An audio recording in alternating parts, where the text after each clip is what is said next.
What's up guys, welcome back to BIC Racing, and as the title there says, welcome to Driveclub. This was the first Sony exclusive racer that came out on the PS4 back in 2014. It was supposed to be a launch game, but had a bit of a troubled launch, but eventually came out and it had great post-game support. But it's one of the best looking games on the PS4 by far, and it's kind of a shame Evolution Studios, the developers who made it, gone bust now. But anyway, this is the game. It's a bit of an arcade racer, so it's a bit different to the GT Sport, which we've been playing on the channel. But yeah, this is the first race, so the opening race, we're in Norway for this one, in the AMG GT. You can see the lighting on this game is phenomenal. It just looks like nothing else, and you can imagine when this came out in 2014, it was just nothing compared to it. Obviously games now, as developers have got used to all the hardware, it looked much better, but at the time this was just at another level. We're coming in this race, quite a crowded field, hard on the brakes into this sort of hairpin corner. We accidentally bumped the cars. You're seeing a lot of this compared to GT, where it's a simulation race, so you just don't see the level of contact that you're going to be seeing in this Driveclub game. It's a lot more arcade and a lot more sort of bouncing off opponents. If you get a bit of a drift on here coming out of that corner and hit a bit of a snowbank there,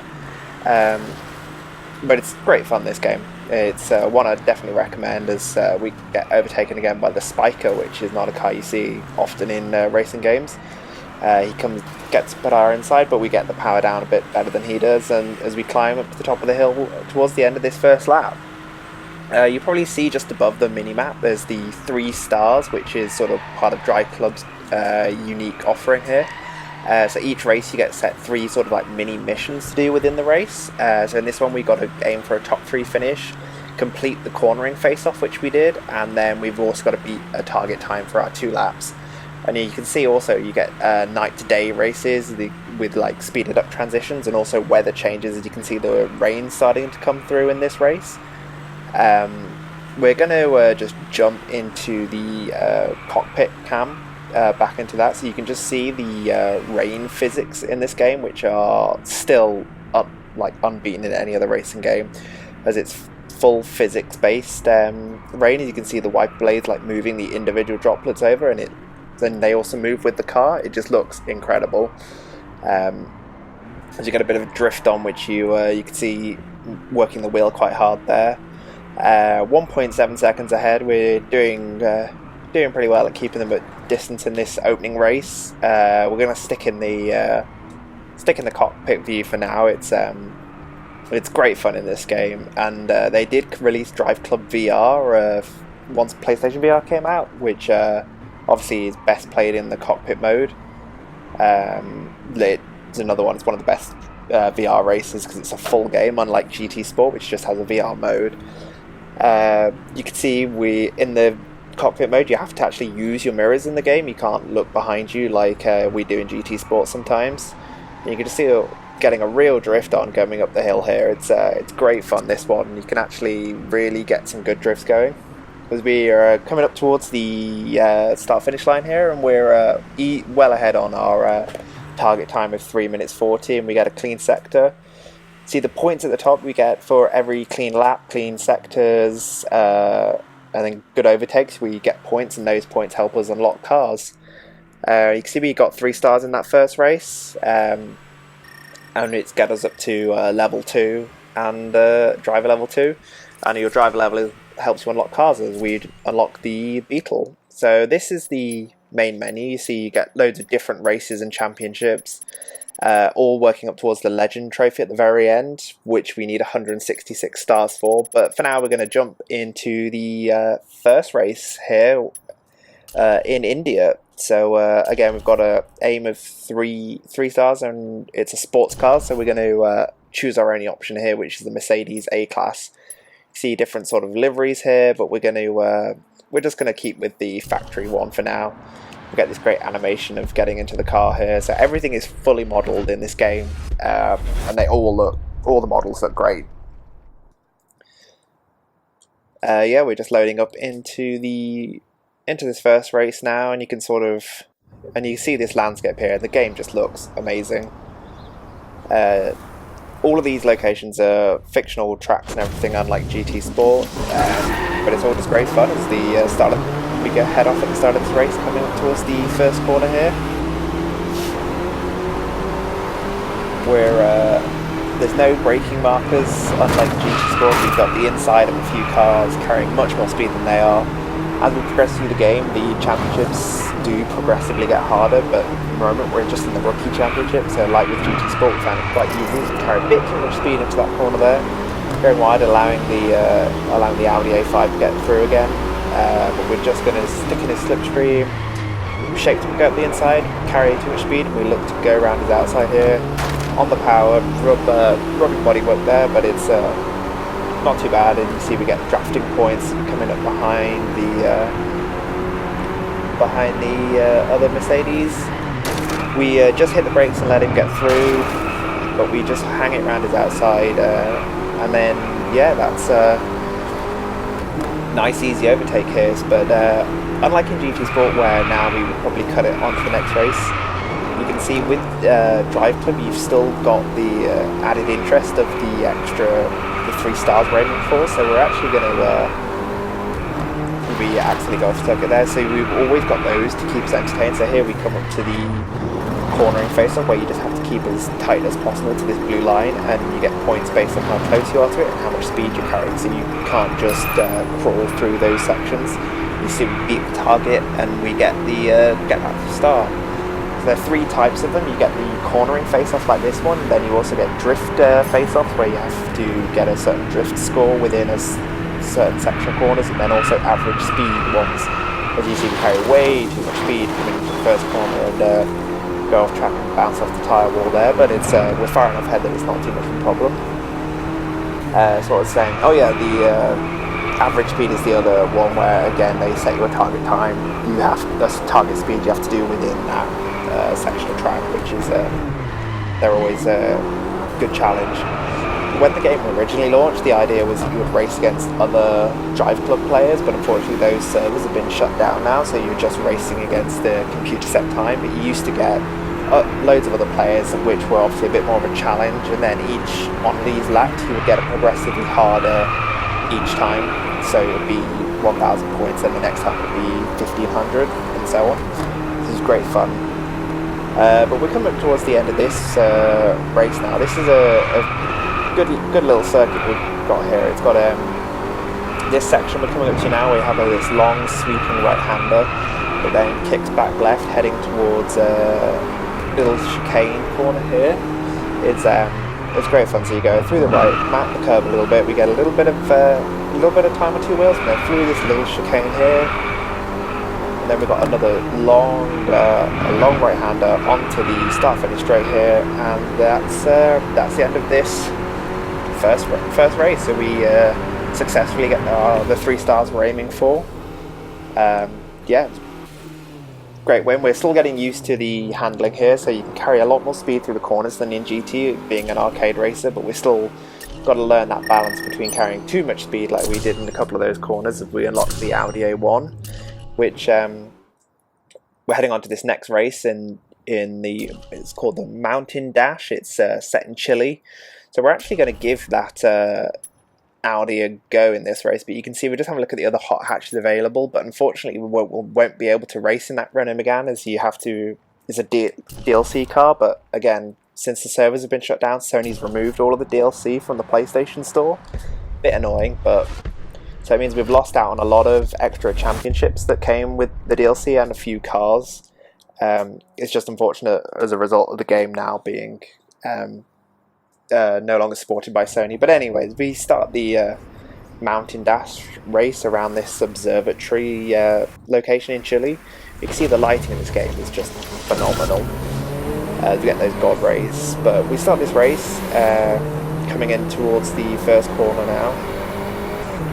We're just going to try and slide it up the inside of a few of the cars, give the other A1 a little bit of a love tap there. Tracking up behind, trying to like shake and move around this Mini, but he's just holding his line here as we come towards one of these average speed face-offs that I was saying about before. So see, we've got to try and average 85 miles an hour in this section of track, which we do pretty easily there. On the brakes, trying to close back up to the mini. You can see we're just carrying a bit more speed, and we just get around his outside there, nice and easy that overtake. Now we're looking to try and get past this VW. We try and get the inside here. We're the inside that turns to the outside, do the over and under, and straight up his inside. We'll try and carry the speed, get past the A1 and the VW that he just goes off the track slightly. But we carry too much speed, allowing him to get back through but we just close him off. It's nice to go bounce off the barrier a little bit there as we cut the corner too much. But there we go, managed to get ourselves a nice 1 second lead as we weren't paying attention just and bounced off the wall a couple of times. Not too good there, and then he gives us a nice ram up the backside to, should our fault for not paying attention. So we return the favour there, so to speak.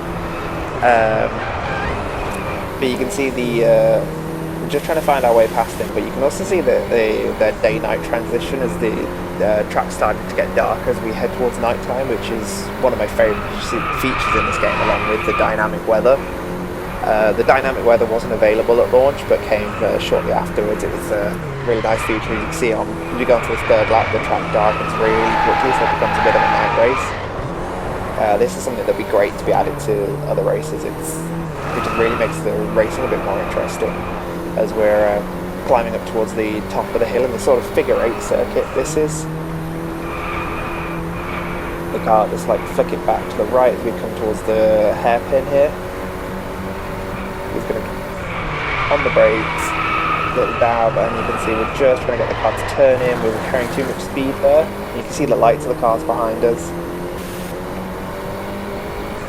We're just gonna hold it off though as we head towards the around this right hander. A little bit of a drift going on as we come up towards the start finish line, and again, nice win there. We get a few bonuses for clean laps and good race, and yeah, so that was a good one. Another 3 stars towards our total here. You see, we also get these milestones every so often. So if you get them for wins, driving a certain amount of laps with cars, it's and there's certain cars you unlock by racing a lot of races in their cars. So like the Ferrari, you have to race like, I think it's like 200 wins to win the LaFerrari, for example.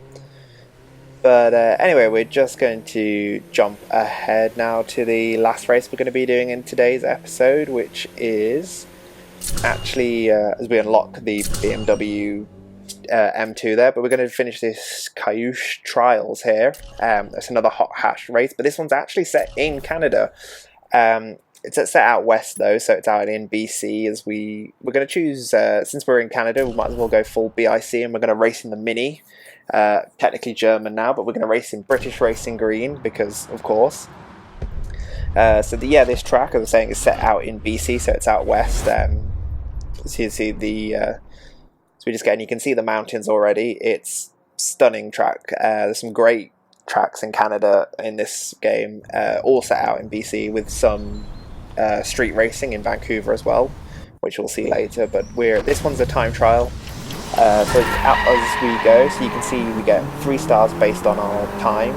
So if we finish first, effectively you get 3 stars, and you can see the ghost of the other cars as we come down this long straight. And you can see the scenery here is stunning in this one. Canada is always one of my favourites to race in. Before I moved out here, so there's no bias, promise. You can see we're already pulling away from the target time of first. These ones, instead of being circuits, so this is new, so we have sprint races here, and you can see the progress in the top right. So it's just a straight point-to-point race as we're doing a cornering face-off.